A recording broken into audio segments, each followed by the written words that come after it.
What's up guys, this is Heat. I wanted to do a commentary video on a Merv kill race that I did really well in. And basically you can use this commentary as a guide for how to race in Act 1 because the strategy is virtually identical. And it's also good because this commentary is in regards to the 2.0 patch environment that the game is currently in. I'm going to try to give you insight into some of the tips and tactics that I use and why I do what I do. There's nothing too overly complicated about Twilight Strand. You can follow the coastline all the way up to Hillock and just kill Hillock. Alternatively, you can, instead of following the coastline, you can follow a middle ground and push your character up a little bit to increase your chances of finding a chest, because chests are really good. They increase your chances of getting a wisdom scroll or currency or a good item. So the first thing I do when I get in line eyes is I log, and the reason I log is because it puts you in the middle of town once you come back into the game, and it decreases your time to getting to the vendor. The most important thing that you can purchase from the vendor in my eyes is movement speed on boots. And then afterwards, if that's not available, scepters. 2 scepters preferably, and also with solid links that your character will be able to use.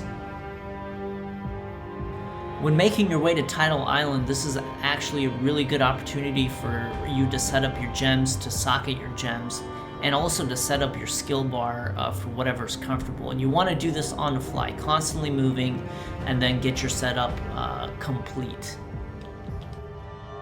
One thing that you should be keeping an eye out for is having good sockets on your scepters. So for the shadow, good sockets would be blue, green, because you can roll +1 fire on this scepter that has blue, green. And if you use flame dash, flame surge, and fire trap, those all get +1 from that scepter. Another link combination that is important to have on your scepter is a link of blue-green or blue-blue, because this will allow you to socket added cold or added lightning that you get as a reward to your freeze pulse, and this will obviously allow you to kill Brutus much faster. So you want to ideally have that on your scepter, or if you can't have it on your scepter, on a piece of gear like boots, a helmet, or gloves.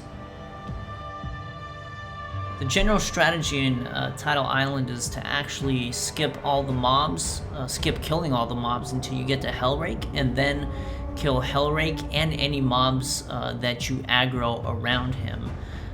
During this part, you probably will level up to level 2, and it's important to actually allocate that skill point because it'll help you kill Hellrake faster. So the reason that you're doing Hellrake in the first place is you need the quest in order to get a Quicksilver, which is absolutely important in racing. After you kill him, make sure you pick up any magic items, because you can sell un-ID'd magic items for transmute shards, which will eventually lead to a transmute if you get enough of them. So once you go back to the coast, you'll notice that I actually don't use a Quicksilver immediately to get to Mudflats, and that's because depending on where the instance of Mudflats is, you might lose like a second or two of a Quicksilver flask by using it from the waypoint to get to Mudflats. So what I do is I save both usages of the Quicksilver to be used in Mudflats, because I feel like it's more efficient and you get more use out of them.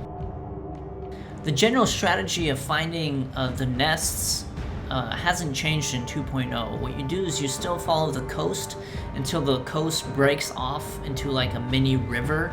And what you do is you follow that river until it leads you to a nest. And then each subsequent nest will have another river leading to another nest. And you just follow these rivers and hopefully be able to hit the nest pretty efficiently without getting lost. In terms of where you want to be at right now in Mudflats with your level is probably level 3.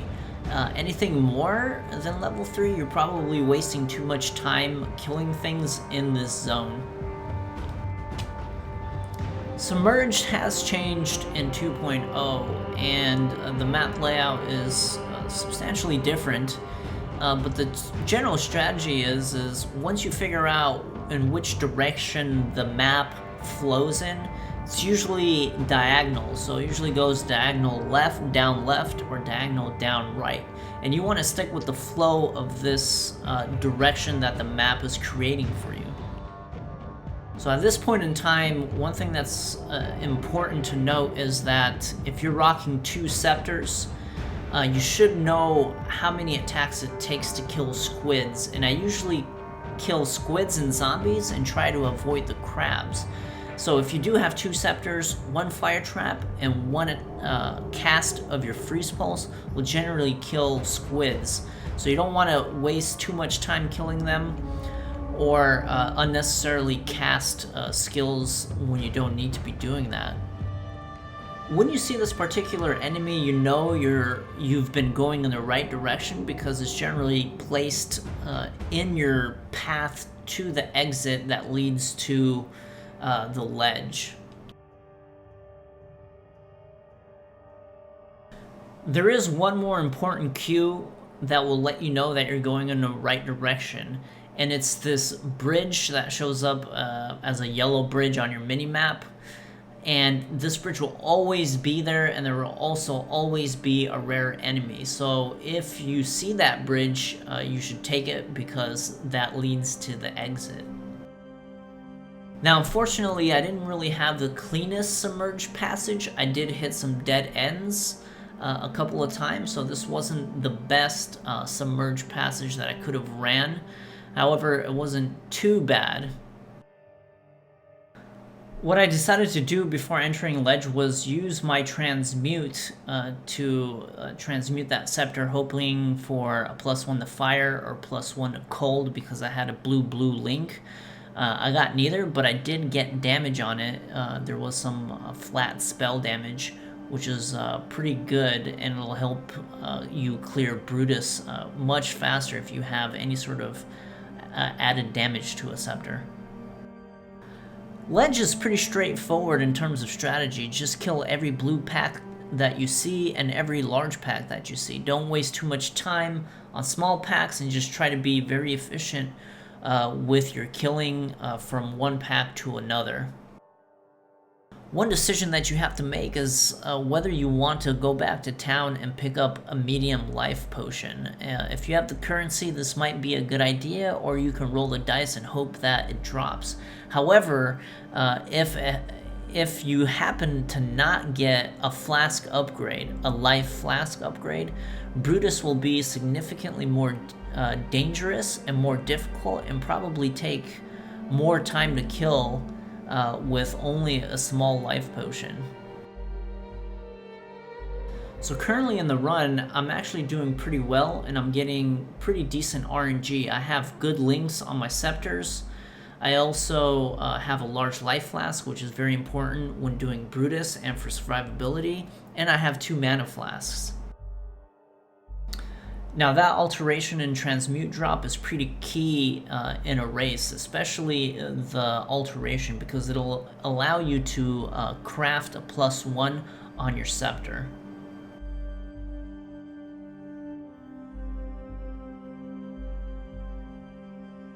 One thing on chests is try not to go out of your way to pick up chests. So for example, if it's on your current path, which you feel is an efficient path for you to go through the map, then go ahead and click on the chest. But if it's out of your way, it might not be worth wasting that second or two to actually get the chest. As you can see, sometimes I misclick and the chest doesn't open, but I don't go back to click it because I feel it's wasting time, so I just continue to move on. So one thing that you have to manage is your chest game, I suppose. One thing to note about the climb is it's actually pretty dangerous if you don't have a medium or a large life flask.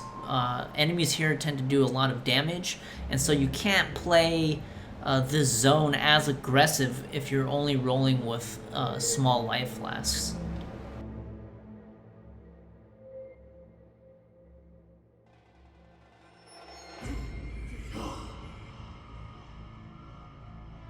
One decision that you have to make when you hit lower prison is if you want to go back to town and pick up the damage support gem. Generally, I tend to do this if I have the right sockets, and in this case, I do, so I did go back to town. And the other thing that you can do when you're in town is if you have the currency and you don't have the proper flasks, you should pick up a flask at this point along with the quest reward.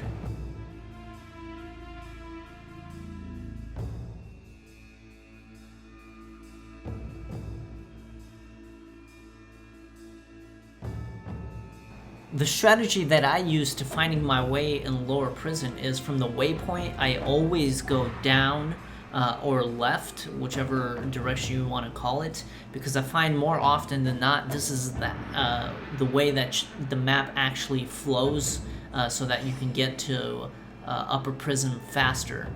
And if it's not, then the dead end is generally pretty short and not convoluted. In this case, unfortunately, I didn't get that, but I got lucky that there was a haze shrine there, so I didn't actually waste too much time. I probably actually gained time because of the haze shrine.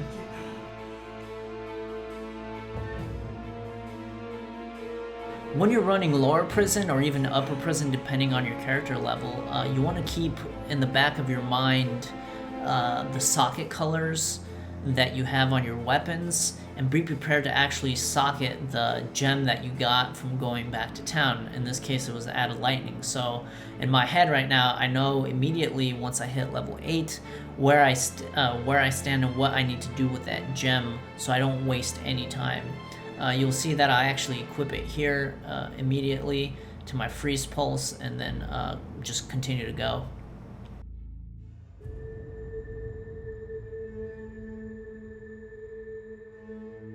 So the second Quicksilver drop that happened right here is absolutely insane in a Merv kill race. It almost guarantees you placing very, very well.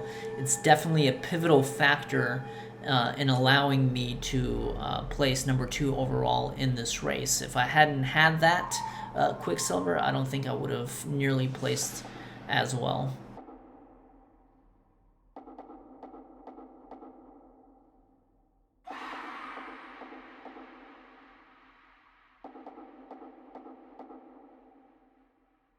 The only unfortunate thing that happened in upper prison is I feel that it was longer than usual and probably wasted more time than a normal-ish map layout for upper prison.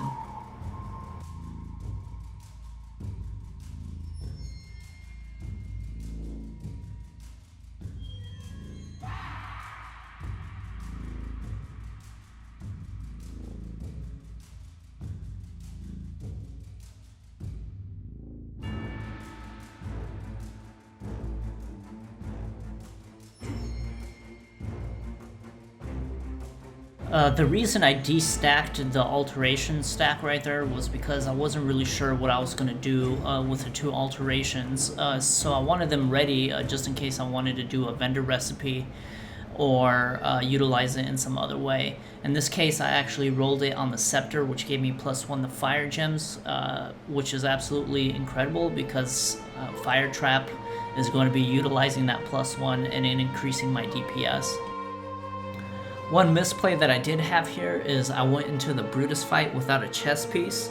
A chest piece helps enormously mitigate some damage or even evade depending on what sort of chest piece that you're wearing, so it allows you to tank Brutus better and to deal out more damage quickly without having to move out of the way as much.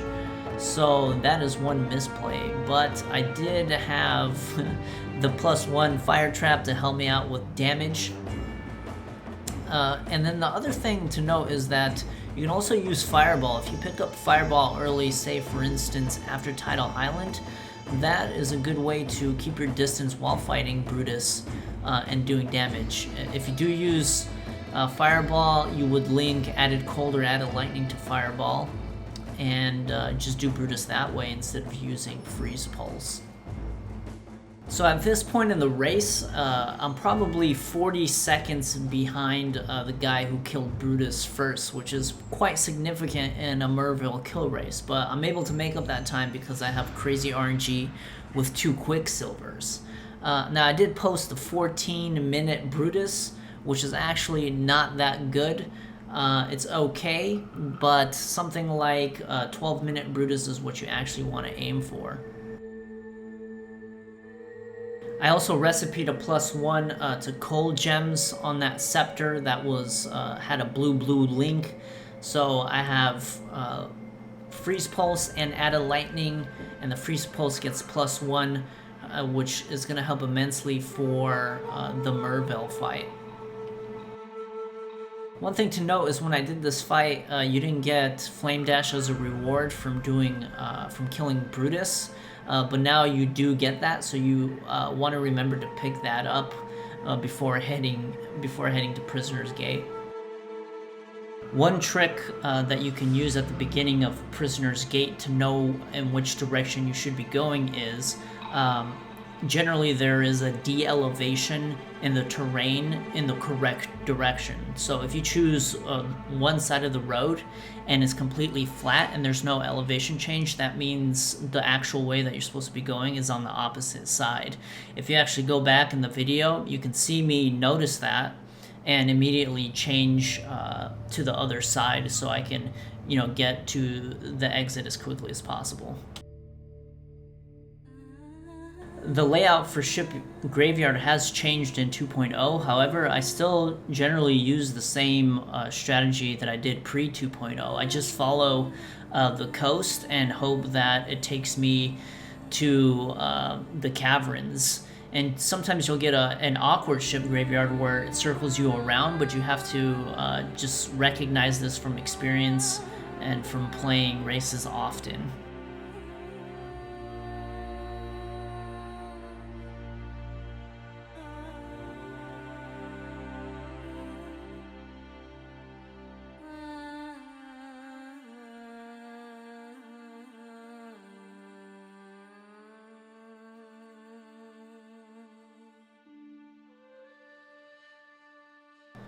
So when you enter the Cavern of Wrath, you actually don't want to go back to town here and buy things. You want to have everything set up already so you don't waste time in town. The reason I did go back to town is to reset my Quicksilver flasks because I have 2 of them, so that will help me gain a lot of ground.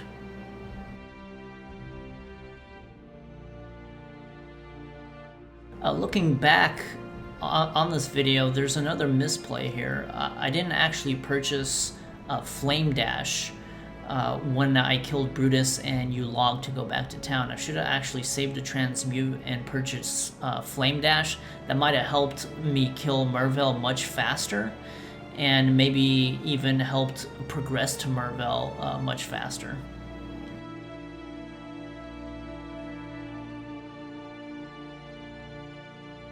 I don't have any real tricks to navigate both of the cavern areas. I just kind of fill out the map, the flow of the map, and just go with it. You will know that you're going in the right direction if you hit the unique bosses. One is lightning based and one is fire based. You generally know that you're heading in the right direction when you see those 2 enemies.